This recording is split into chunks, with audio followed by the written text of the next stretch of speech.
This is episode 4 of the Explorers podcast. And on this podcast, we're going to be searching the deep questions of life, such as where does creativity come from? And I'm going to be asking my guest today, Benji Moon, all about his creative process and some of the music that he's recorded and will be putting out soon. Benji Moon is a neo psychedelic artist using rock genres and pop sensibilities to create a really lush and big sound that is very dreamy, and hence why his new album release is titled Dream Rock, at least I suppose, but we'll be diving into that. So without further ado, this is Benji Moon. All right. Hey, everybody. How you doing? Good. Yeah, man. So I want to just start off on that note of your upcoming release. What does the title Dream Rock refer to? What is the intention behind that? Well, it's actually, it's funny because Kirsten was my fiance. She was just asking, I asked her to give me like a mock question, and that was the first thing she said. Yeah, so, perfect. Yeah. So I listen to like a lot of like psych rock and a lot of dream pop. So I guess it's actually like a little uncreative. It's just kind of like those two things like mashed together. Okay. Yeah. I gotcha. So it's kind of a reference to the genre more than like anything else. Yeah. Okay, nice. I'm a huge fan of dream pop and psych rock, so I'd love to talk a little bit about that. Who are some of your go-to kind of top influences there? Top influences, I mean, Mac DeMarco. I know everybody, so far the music I put out has been very obviously Tame Impala inspired, but Mac DeMarco is my number one. Would that be considered dream pop, would you say? I don't know. I mean, I feel like Mac fits so many different genres and categories. Like for me, kind of the quintessential dream pop is Beach House, I guess. Okay. And I would think Mac's so different from that like, but I would still call him dream pop too. No, for sure. You know what I mean? Like they are quite a different texture and aesthetic sonically, I guess. No, for sure. So Mac DeMarco is kind of your go-to top influence. Yeah. And I actually, just before he got canceled, I got really into Ariel Pink. I've been listening to him like right around when Pom Pom came out, but no correlation either way about the canceling. It was just over the summer. I had a big Ariel Pink summer. Yeah, I heard about that with him showing up at the Capitol Hill siege or whatever, and yeah. I hadn't listened to Ariel Pink too much before that, so I had no inner conflict, I guess you could say. For sure. Yeah, I'm still listening to him. Well, good for you, man. I think you should. I mean, as far as I can tell, he did not do anything criminal, and people are entitled to their own political for sure, yeah, opinions. So I just don't subscribe to canceling someone over a political side that they're on. Oh, me too, yeah. And I mean, of course, unless they're like, I mean, I think that there's limits, right? Sure, yeah. But like not being like, just going to a rally. Right. Yeah, that was what was weird about it, was like he like took a picture of him and John Mouse in a hotel room, and like that like somehow was the straw that broke the camel's back for so many people. And I was like, that seems a bit overreactive, but yeah. Well, yeah, so Ariel Pink, I wish I could kind of connect with you more on that one. I just don't know his discography that well. But Mac, a lot of musicians really talk about how they love. Can you see my cat? He's gonna go flicking the UFO, make it pop off. Yeah. Sorry. No, you're all good, man. That's Apollo. He's a kind of a permanent fixture of the Dream Shark universe. For sure. A lot of artists talk about how they like Mac's kind of imperfections, and like that he's very open to that sort of unpolished sound aesthetic. Would you say that that's like an appealing aspect to you too, or kind of what's your reason for loving him? I think, you know, Mac's the reason I'm like a musician. You know, I don't know if I've really like dived into like the exact reasons why I love him. I got into him a little late, you know, right around the time another one came out. Mm-hmm. But I actually didn't play any instruments until like 4 or 5 years ago. And Wow. so did you ever see that Pitchfork documentary that they made about him? No, I haven't. Well, I watched that, and then like the next day I just started learning bass and then guitar, and you know, here we are. You know, I just something about it, you know. I just especially those first three albums, they just really hit me, you know. Did the music touch you first, or was it more of Mac talking about the creation of the music that inspired you to want to create? I think it was just kind of all of it. I just kind of like I was like I want to be like that guy, you know. Like it was just so cool. I think we've all had that moment. All musicians have had Yeah. somebody that they're like, I Hmm. want to be that guy, or Yeah. yeah, they I've really had hit that with that. Kevin Parker too, and you know, but Mac Yep. was the original. It's so inspiring when yeah, somebody kind of goes from such a unknown position to still kind of maintaining that originality and that humbleness. I think that that's what people love to see, and that's why Mac DeMarco and Kevin Parker have blown up so much in that kind of indie psych Hmm. world. They just inspire so many people that are kind of on that same quest, and a lot of loners who like sitting at home and just recording music just to hit upon that feeling, um, which is something that I would love to discuss with you when you're creating. What is that special moment for you? Is it the end? Is it the beginning? Uh, I is it? think. Oh, sorry. Yeah, jump in. I think. I mean, it really depends. You know, like I remember when I wrote No More Cowboys, I wrote, you know, the kind of twangy guitar riff Yep. like a month before I wrote the actual song, and I just kind of thought it was like a weird little guitar riff, and then like it just kind of starts coming together. So I don't think that there's like an exact moment most of the time.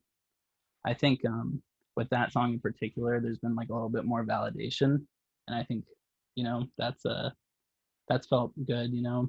But Yeah, I saw you have quite a nice play count going on that yeah, one. the algorithms were very friendly to that one. That's super cool. Yeah. Um, so yeah, I think, you know, when I'm writing a song, sometimes it can be towards the beginning, it can be towards the middle, but there's definitely like that moment, like, all right, yeah, like this is something.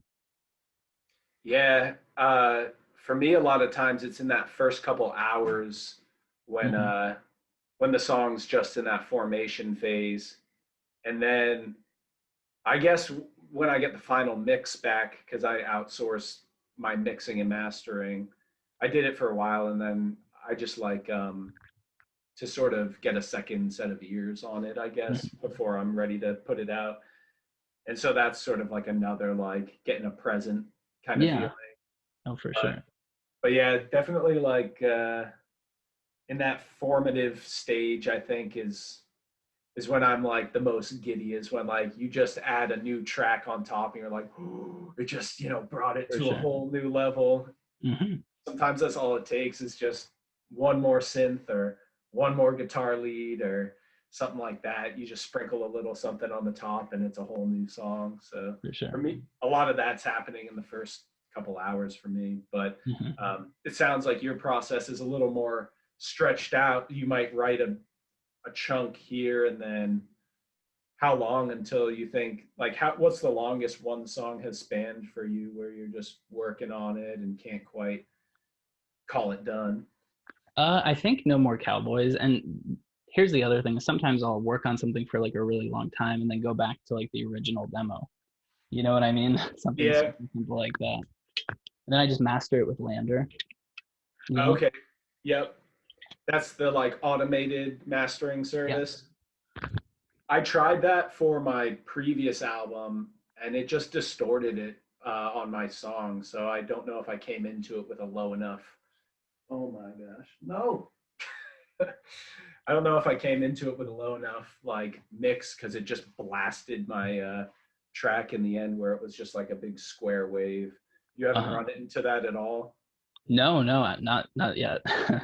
I probably went about it all wrong, but yeah, it's been some peace of mind for me to just outsource it to Hmm. someone else.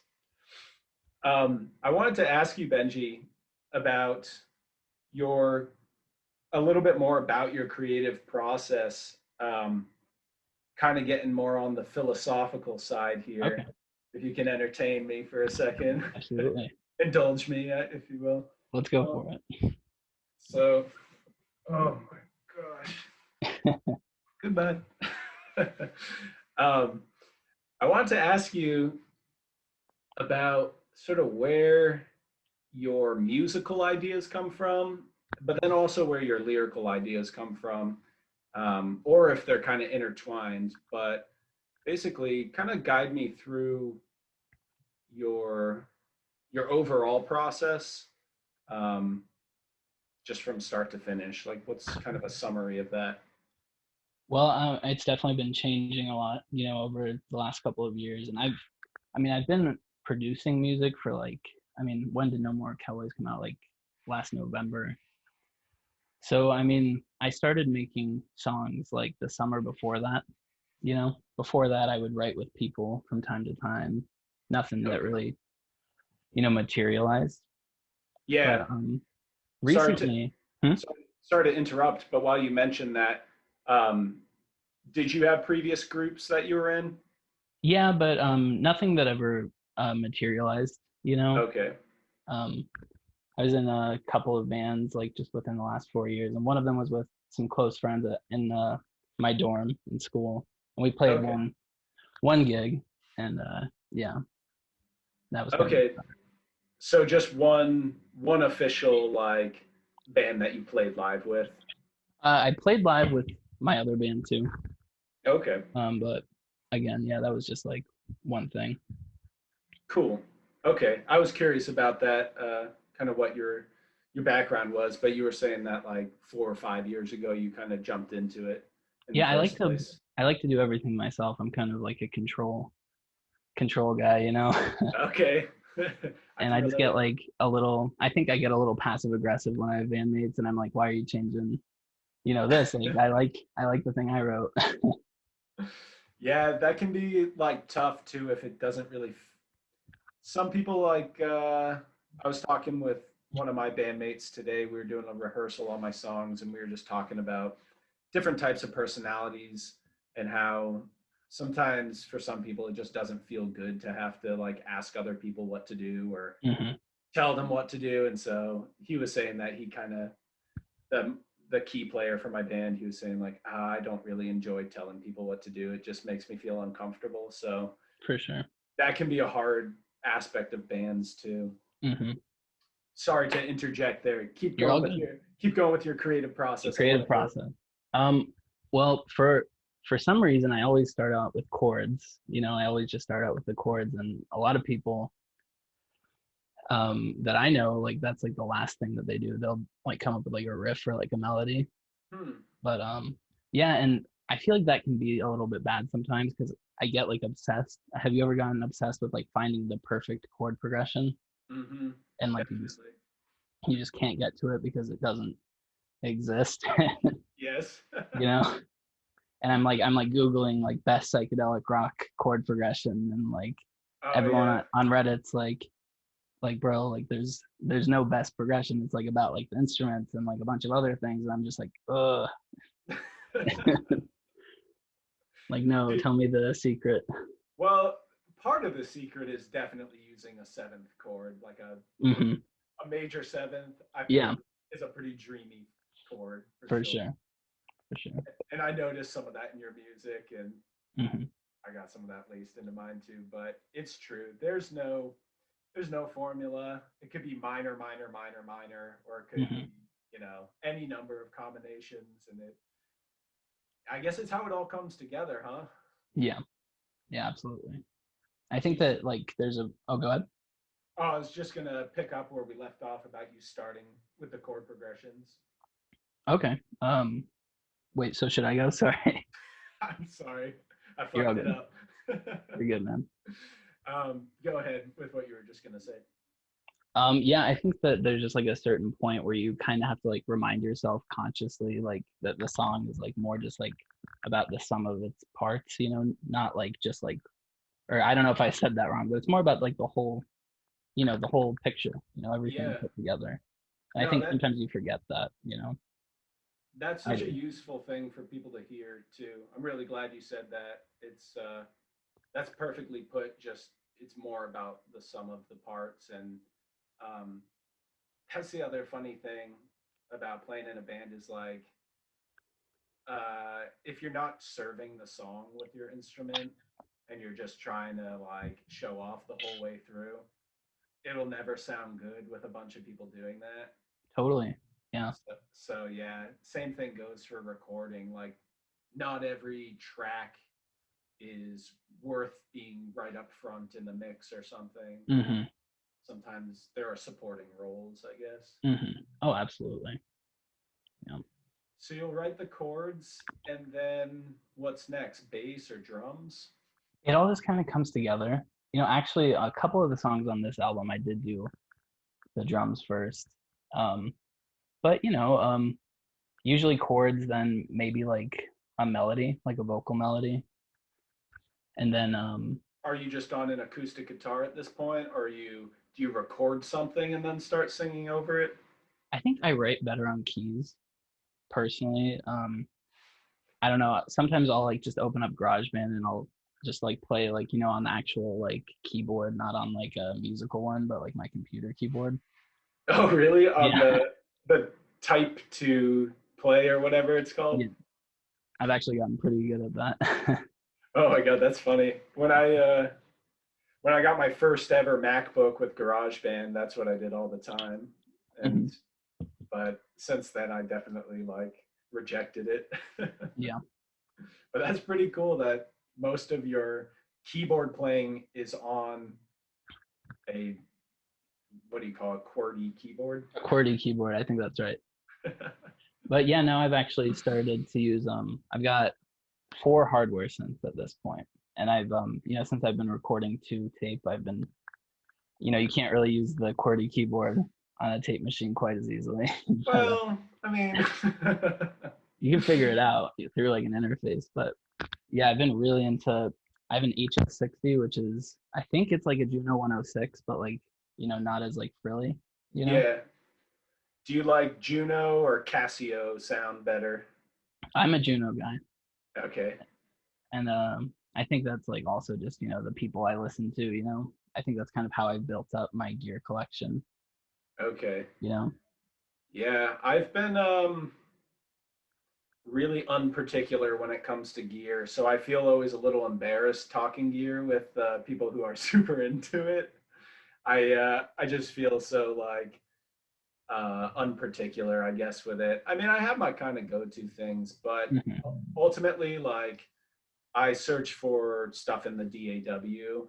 okay, So I use a lot of built-in synthesizer sounds and stuff in Logic and GarageBand. I like to tweak them inside of there, but what I rock with for like hardware keys, I've got a micro Korg.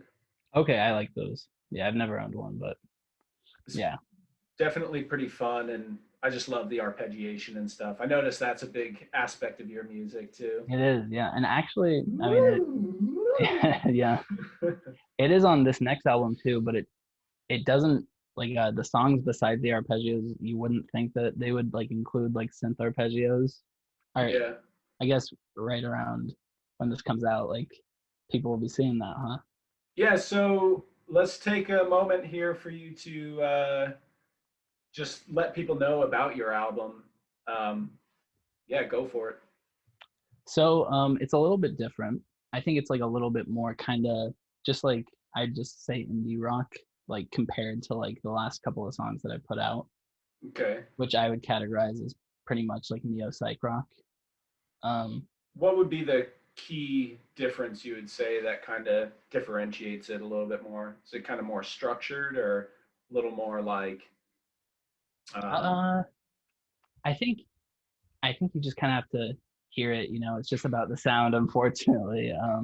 okay, It's maybe some of it's like a little slower, okay, but yeah, I think it's more just like about like what we were saying earlier, kind of just like the sum of the parts that kind of just don't sound quite as lonerism derived. gotcha. Is that in the instrumentation or like the effects that you're putting on it, or like more stripped back or something? No, it's still pretty. I mean, I don't want to say it's not psyche, because Mhm. I think it's definitely still like psych rock on some level. It's a little bit more, I guess, almost like romantic. That's one aspect of it that's like a little bit different. More Okay. like, croony. Is croony a word? Like, I'm croony for you. yeah, So it's got a little bit more of a romantic undertone to it, or overtone, or however you yeah, want to put it. yeah. Is this reflective of your love life? Well, yeah, absolutely. Everything I write's about Kirsten on some level. That's awesome. I can relate. My now wife, but when I was writing songs, she was my fiance too. Hmm. She's always kind of at the core of a lot of what I do creatively. Hmm. But that's awesome, man. I'm happy to hear that your album embodies some of that joyful aspect of your life. Totally. Um, so it's kind of a little bit leaning more on the indie side, but it's still got that dreamy sort of psychedelic sound to it. Hmm. When can people expect to get a hold of your album? I'm thinking, I don't have a firm date, but I'm thinking like March 15th. March 15th, so right in the middle. Yeah, most of the recording's all done. There's just, a couple things, like got to re-record like a bass line or something. Okay, nice, man. That'll be exciting. That's Yeah, just around the corner. yeah. I'm sure a lot of people listening would love to pop your stuff on. I should have mentioned this at the beginning, but Benji Moon is on Spotify and YouTube and stuff too. So I recommend anyone who is listening to throw it on in the background so you can kind of get an idea of what sound Benji is creating and crafting in his home. So is that where you're spending most of your time lately? Is Yeah, in the box? in the box. Too much time. I mean, I guess, that's kind of where we're at. Can't wait to get the vaccine, Yep. hit the It's road. sounds like it's on the way. So Yeah, that's pretty exciting for just so many reasons. I know. But I I think that just having these video calls has been like crucial for my mental sanity. I No, absolutely. I was really excited when you reached out to me about it. It's like, yay, another human. Hmm. And I'm even antisocial to begin with, but I even antisocial people, gotta, Likewise. you know, Yeah, I could definitely entertain myself for a long time, but there's a there is a breaking point, or a sort of a point where you need that human contact. I for think sure. that we're biologically wired for it, right? Totally, totally. Um, Benji, I had a couple other questions lined up here. I'm going to make reference to them real quick All so right. I can refresh my mind.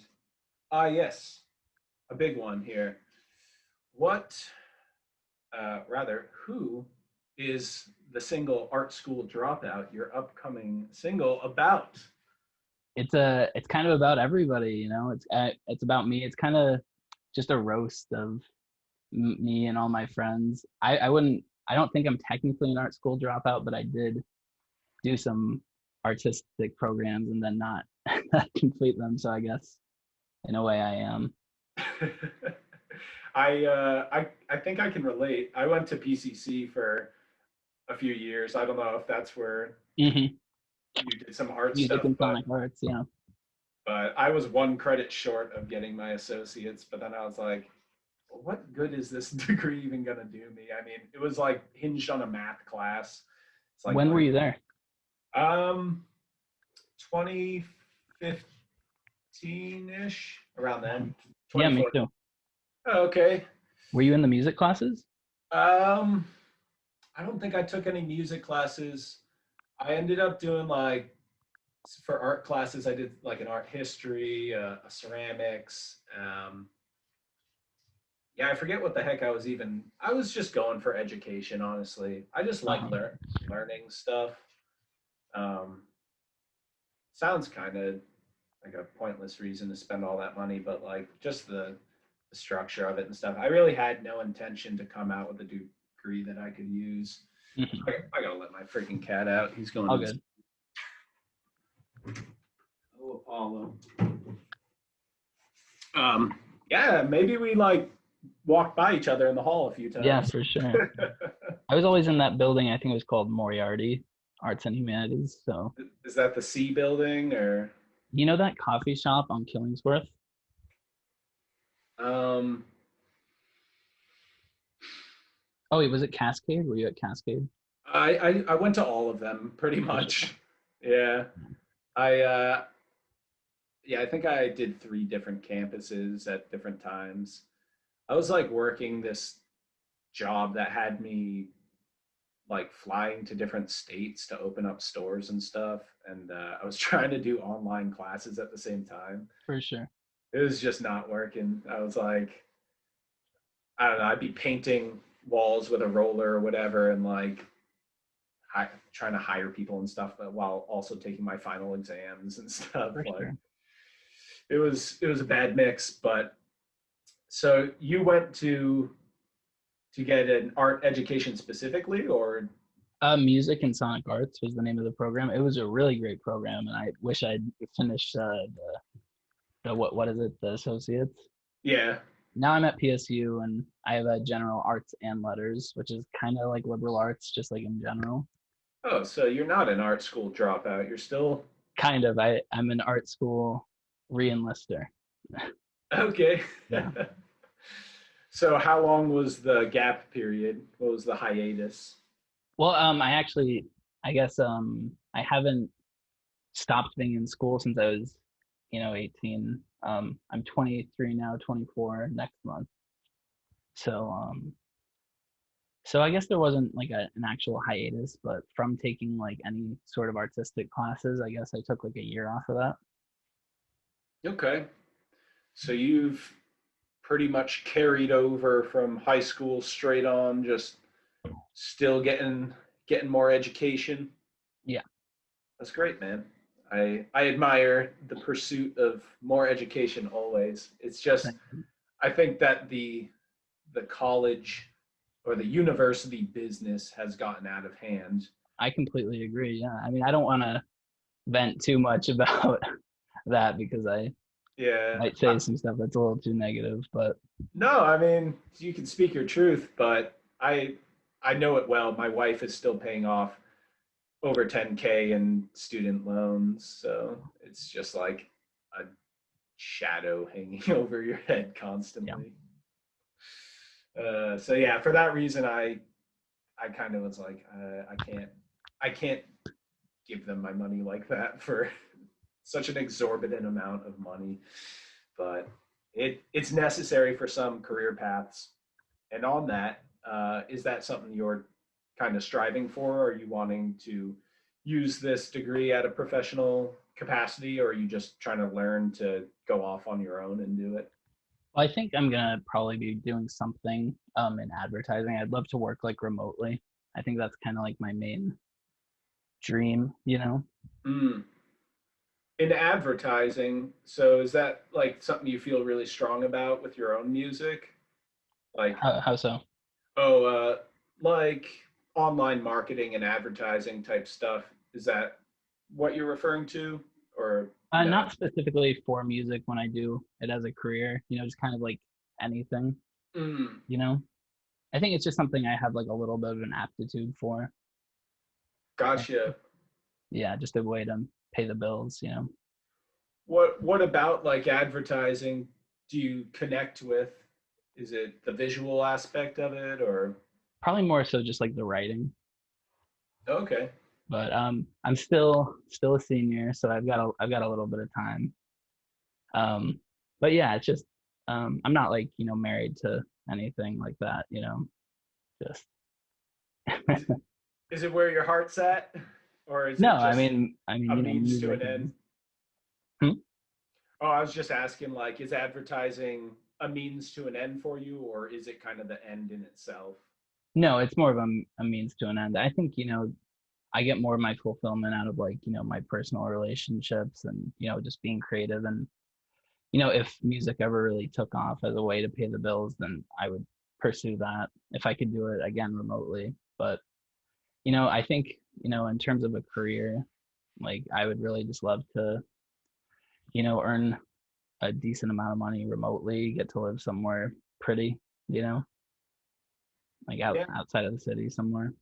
Do you do you think that like combining those skill sets would be a viable option for you, where you could do well, advertise your own work and advertise work for other musicians, and sort of be like double dipping in that same musical zone? I've thought about it like a little bit, and if that's where like I go, like that'd be fine. But I kind of like to keep them a little bit separate. I think Mhm. because I can, making music isn't like, I'm not like doing it to try to like become like a billionaire or anything. It's just something I really enjoy doing, especially the recording side of it. Making cool songs.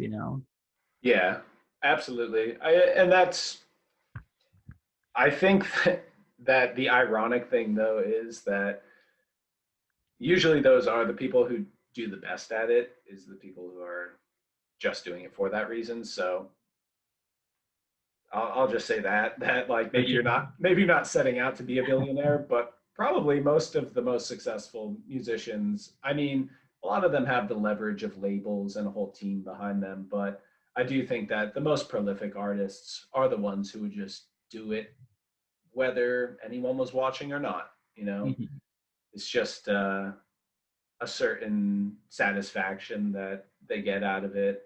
For Hmm. you, is creating a song a way to work through a problem, or is it just a way for you to express a feeling or a thought? Kind of what is the main purpose of writing a song for you?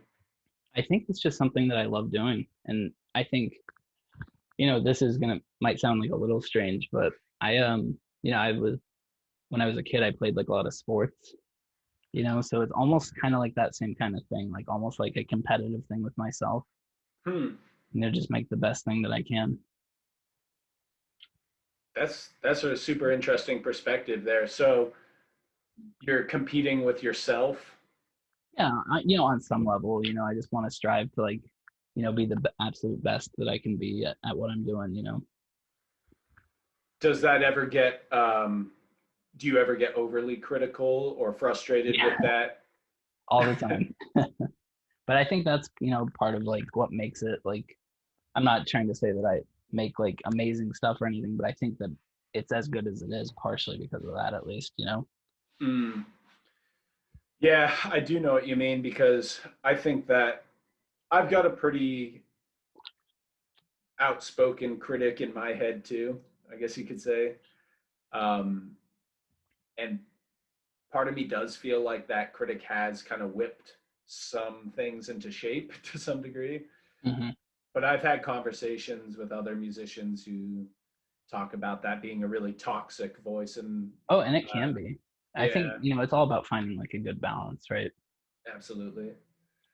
Yeah, I think I think that everyone probably carries a little bit of that inner critic with Hmm. them, For sure. but knowing when it's gone overboard, I think, is key. So you can hush it down a little bit and For sure. get back to making some progress. I think that's when it has gone too far, is when you're no longer able to move forward because you're just stuck in one spot, like unable to see any value in what you're doing. Then it's just not fun anymore. But Hmm. um, on the opposite side of things, uh, I think that like there's definitely those moments where you feel like you're accessing something like never tapped into before, and that's such a great feeling. No, for sure. Yeah. What kind of like effect or instrument gives you that feeling that you've like tapped into another dimension of music or something?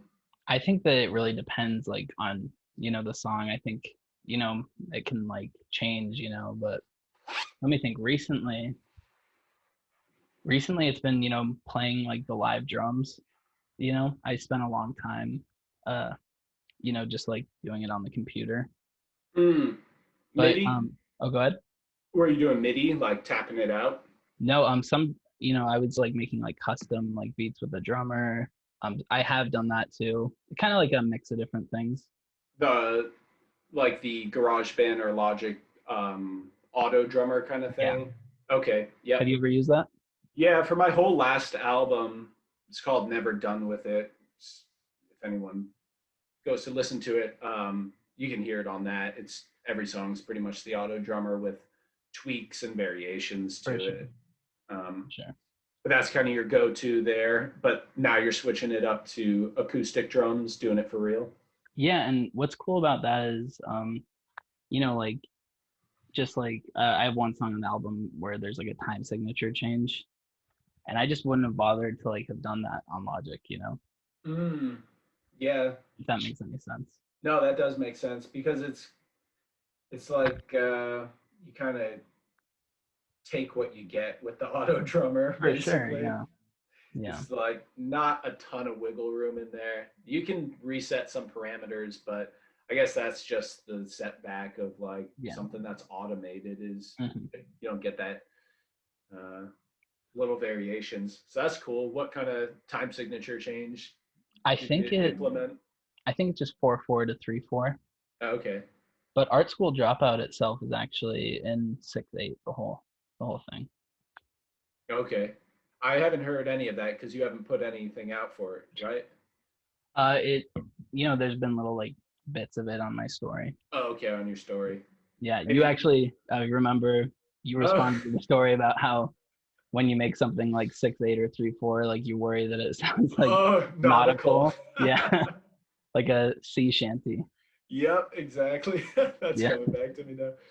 Yeah, I also noticed your very Tim and Eric esque humor with the "I'm a political boy." yeah.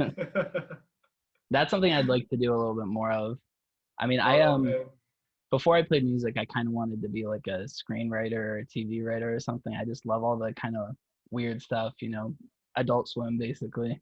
yeah, that's awesome, man. I love I love that kind of stuff, and I should send it to you. I have this really silly album called God in Love that I made, and it's just like using all the stock garage band, like really corny noises of like alarm clocks and monkeys Uh-huh. and springs and stuff. And like, but it's, I'm like trying to like kind of ironically do all these random genres and stuff. Uh-huh. I'll send it to you. It's really What stupid, was it but called? God is what? God in Love. God in Love. I love that. Like so much. it's really dumb, but I think you'll appreciate it if you like that kind of silly humor. I really do love the title. That sits with me. It really resonates with me. Have you ever recorded any really goofy songs? Oh Or yeah. do, Yeah. All oh, the time. you have some? Yeah, definitely. Oh, we'll need to do a trade then, Absolutely. a Yeah. proper trade. Yeah, that kind of stuff uh, is like one of the most revitalizing things for me is making a song that just makes me crack up, and I'm just like tearing up, and my wife is like, "All right, can we not do Uh-huh. that again?" For sure. Like this is painful on my ears, but for me, it's the best medicine, that No, for laughter. sure.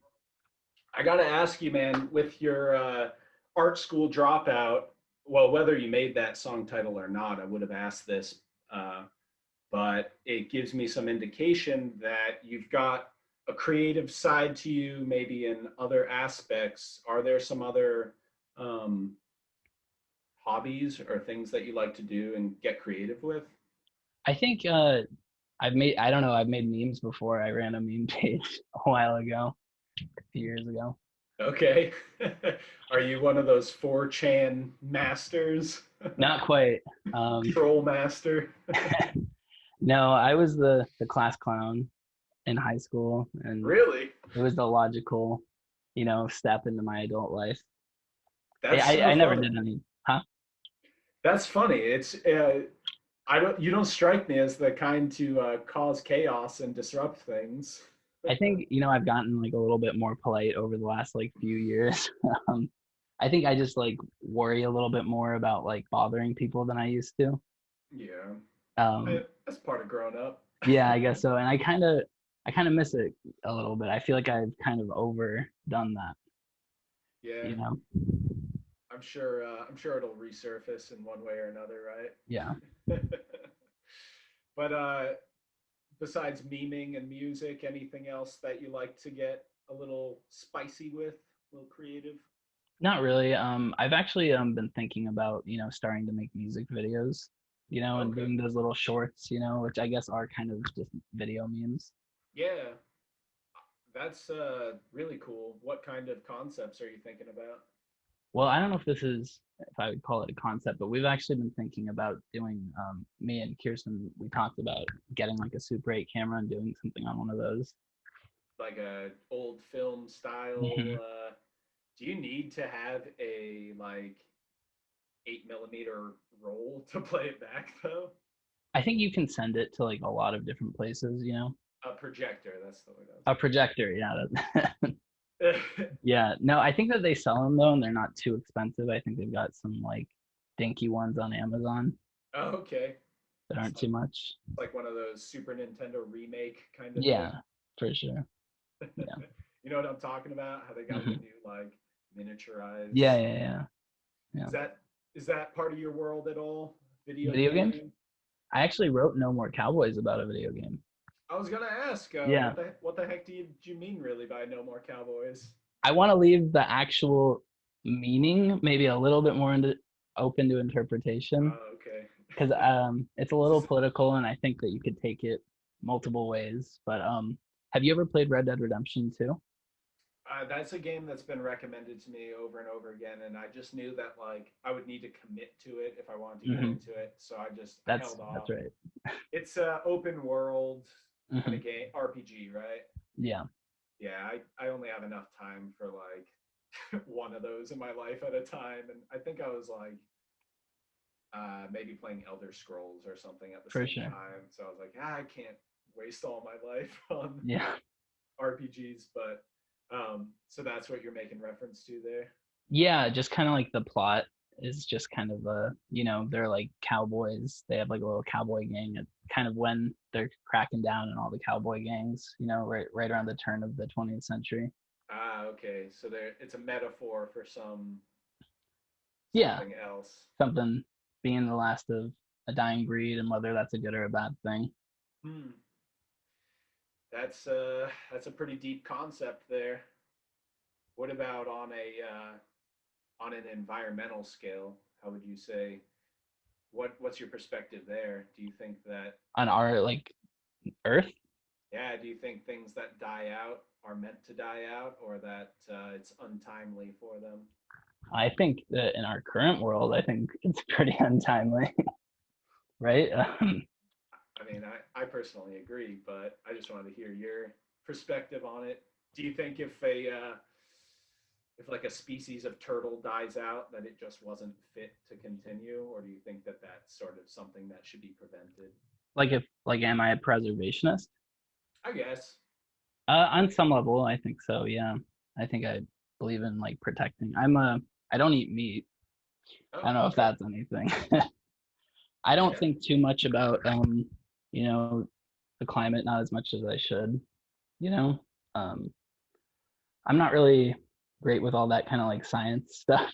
Uh, I'd like to be, but no, I think that if we are the ones like who are doing the damage, then maybe it makes sense for us to like step in. But I mean, species do go extinct naturally.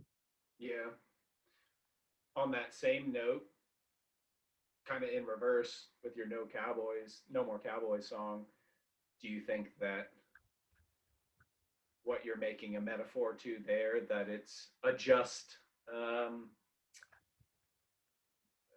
I'm totally blanking on the word for it, but like eradication of a certain, the last of a kind, you know?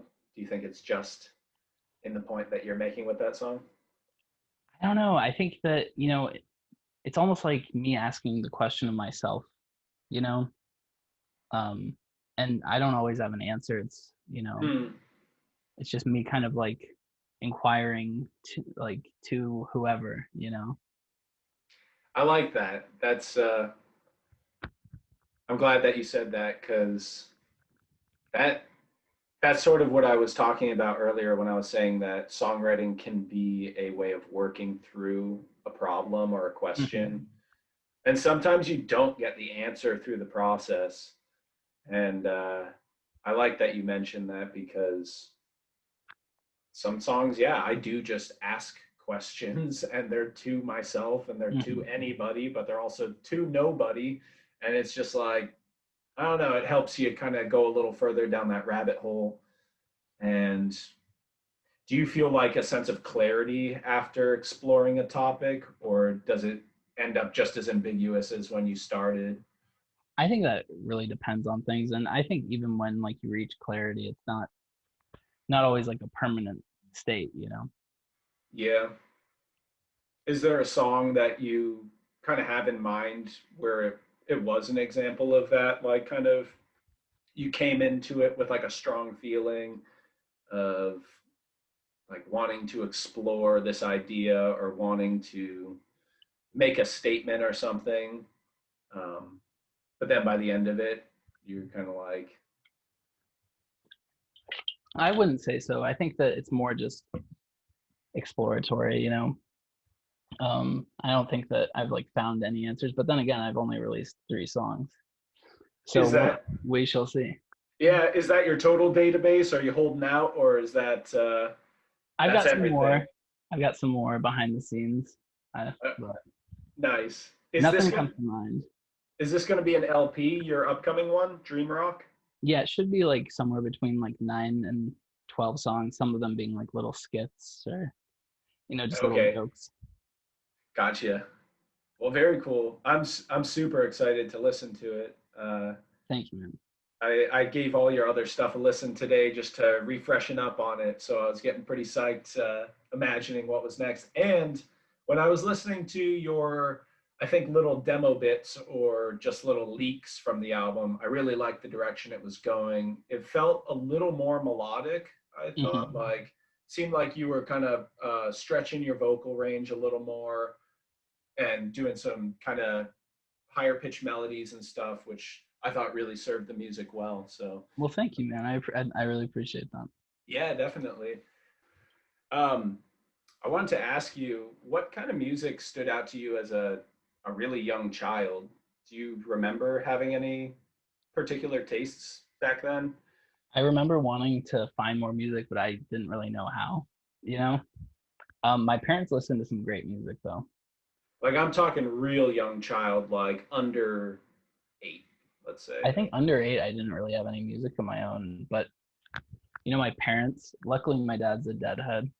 So there's like some high quality stuff there, and you know, my mom listened to some really cool stuff. She was really into John Mayer, so I listened to I some think early John Mayer. Huh? probably all moms are a little bit Yeah, into. a little bit. And what else? Dave Matthews Band. A lot of the Beatles. They played the Beatles like constantly. Nice. That sounds pretty similar to some stuff that I grew up around. Um, and my dad really liked the Cars and kind Hmm. of stuff like that. So I kind of grew to love synthesizers through them. Hmm. Um, Speaking of that, if you don't mind me asking you a question, oh I've been yeah, I've been wondering where you're from. Massachusetts. Okay. Yeah, I'm from Cape Cod, Massachusetts, in a little place called Mashpee. It's a Okay. Wampanoag Native American kind of like area originally. Yeah, I moved over here, I guess like 8 years ago now. Hmm. So yeah, after shoot, has it been that long? Yeah, I guess so.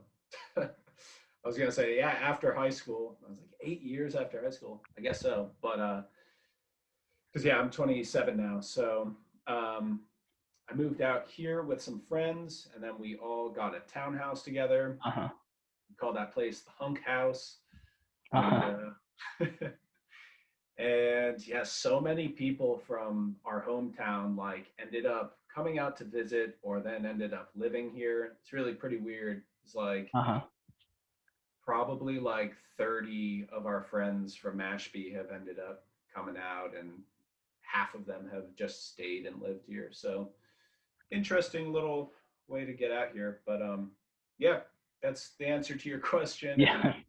kind of I guess a quick little summary of from there to right now. Um, I flew out here with $3,000, and that went for a couple months, and then I worked at a Hollister for a couple weeks in the back room folding clothes. Uh-huh.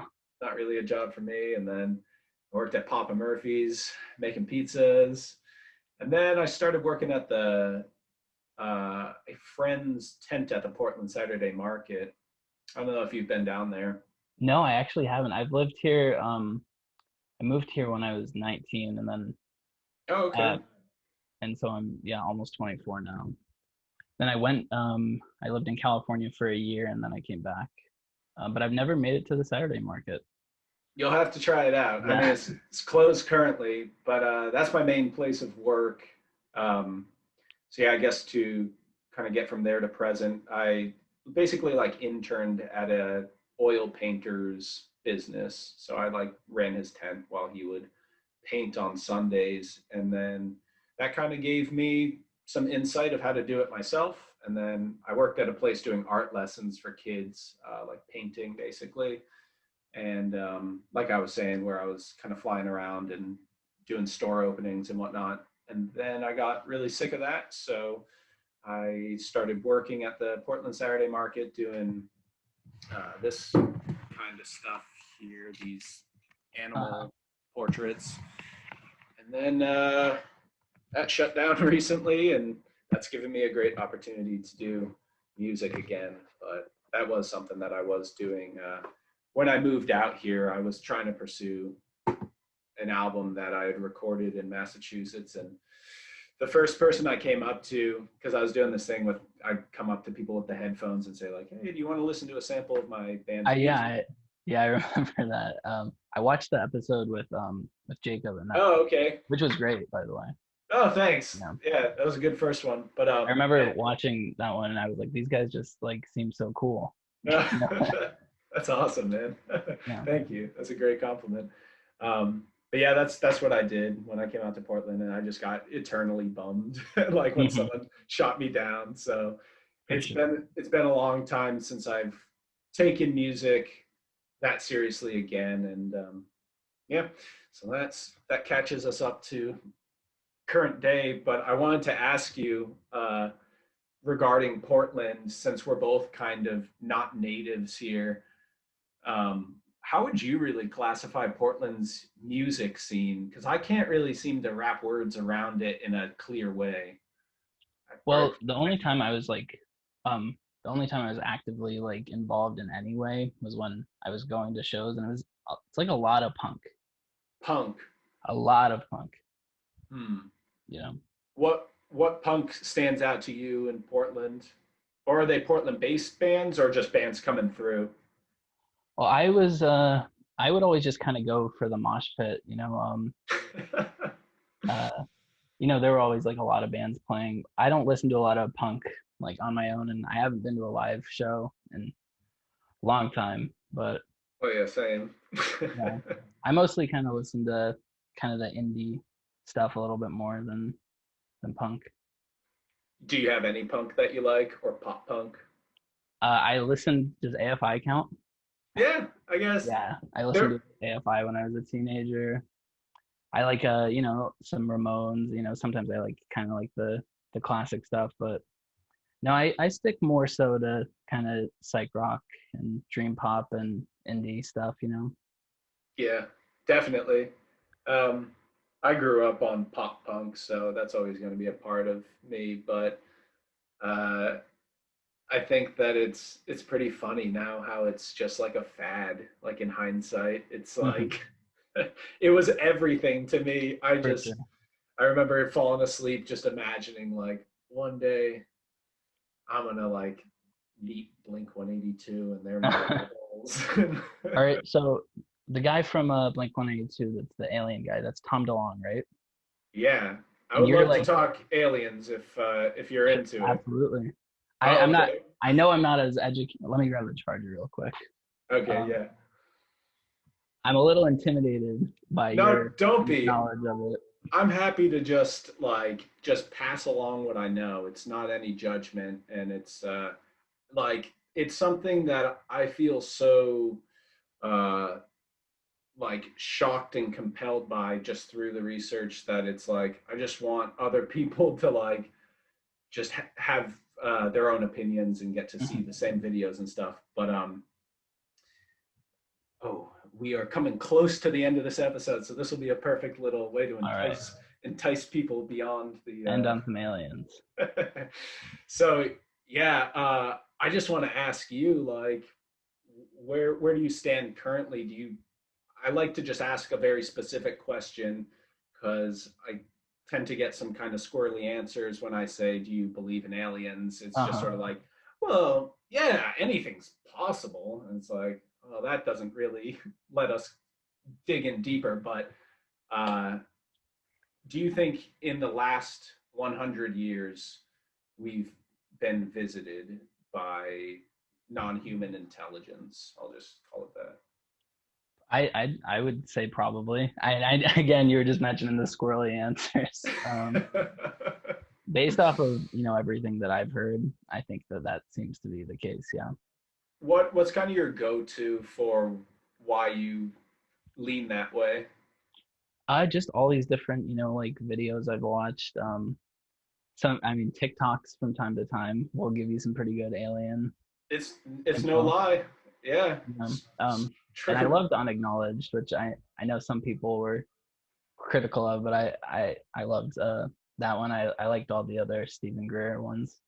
I liked it a lot too, and that's I'm glad you brought that up, Stephen Greer in particular, because there's some controversy around him, and I I downloaded an app called CE5, which you're probably familiar I with. tried to do it. Yeah. But for those who don't know, CE5 stands for Close Encounter of the Fifth Kind. So a lot of you have heard of Close Encounters of the Third Kind, which, uh, if we're going 1 through 5, I believe it's something like a CE1 would be uh, maybe just like noticing a anomalous thing in the sky or some aerial phenomena. A close encounter of the second kind would be leaving some sort of um, tangible evidence, such as a burn mark on the ground or Mhm. footprints, or maybe if they land with those three legs, it would leave impressions on the ground. A third kind encounter is one uh, I believe in which like it's a face to face meeting with a being. Uh-huh. Uh, a CE4. I might be wrong about all these or or No, you're slightly all good. off, I think you're right so far. but a CE4 is when you get aboard a craft, I believe, and then a CE5 for close encounter of the fifth kind stands for an initiated contact. So, anyways, just to catch everyone up on that, that's what that stands for. And the app, it teaches you protocol to basically make psychic contact with whatever this phenomenon is. So really enticing. And I've seen videos of like Demi Lovato doing it in the desert, Joshua Tree and stuff. Hmm. And I've seen other YouTubers post videos of their CE5 contact where basically to describe it, it's like people will through meditation and it's not astral projection, but do you know the term for it, Benji? No, I just think of Uh, it like, oh, telepathy? Not telepathy. It's where you like envision yourself Oh, going up. manifestation? Not quite. I'm sorry. I'm. No, you're all good. It's right on the tip of my tongue. It's like I astral. remember. I remember that part of, I mean, Stephen Greer talking about it. It's like you have to visualize yourself going up out of your head and across the solar system and to another Uh, galaxy. It's not called astral projection. If someone wants to drop a comment saying what the heck it is, it's something. They had people do it in a professional capacity in the military and Navy and stuff. And remote viewing. Ha! okay, yeah. Woo! Yeah. I'm glad I got that. Remote viewing, which apparently, to my shock and disbelief, as of a month or so ago, I looked into this. Apparently, it's a very real phenomenon where people can basically describe a remote place, or like victims of crimes have been found this way, where they'll Uh-huh. essentially, these people who are sensitive to this remote viewing are able to do it. They'll describe all these specific things around where like someone's missing body will be, and then they'll go and find it. And it's very much like something that has been tested repeatedly and has validity to it. So anyways, with that in mind, I thought, oh wow, maybe there is a way of sort of tapping into this outer consciousness. And I was really into it, and I still have the app, and I still haven't given it a fair shake myself. So I'm not going to be overly critical, but the one thing I will say is with Stephen Greer, people were saying that he has somebody dropping flares out of a plane, and that there's been some evidence to suggest that, well, that's what's going on. And Sounds like a pretty difficult thing to be doing.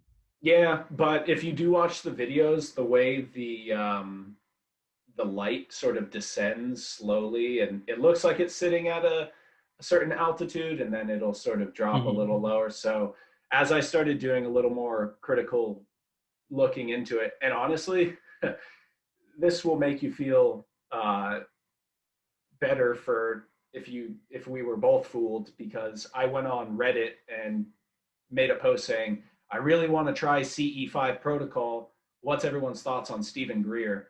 And like unanimously, everyone was like, oh, that guy's been making big claims for a long time. And like people say that he's using flares and this and that. So I liked Unacknowledged, and I was very, very much buying into it completely. But now that I know some of these things, I'm a little more skeptical around Greer in particular. But fortunately for this topic of discussion, he's not kind of the end all be all. There's a lot of other really juicy stuff. And with that being said, we've hit 8 o'clock exactly. Right.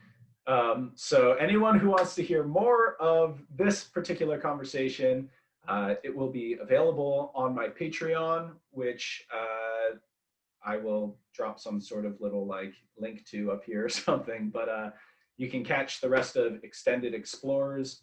I'm just gonna kind of take you out here real quick before we jump back in. But Benji Moon, thank you so much for. Thank you for having me. Yeah. I mean, this has gone by great. so quick. It's been an awesome conversation so far, and I'm excited to jump back into it. But thank you for this episode, and I'll catch everyone else in the next one.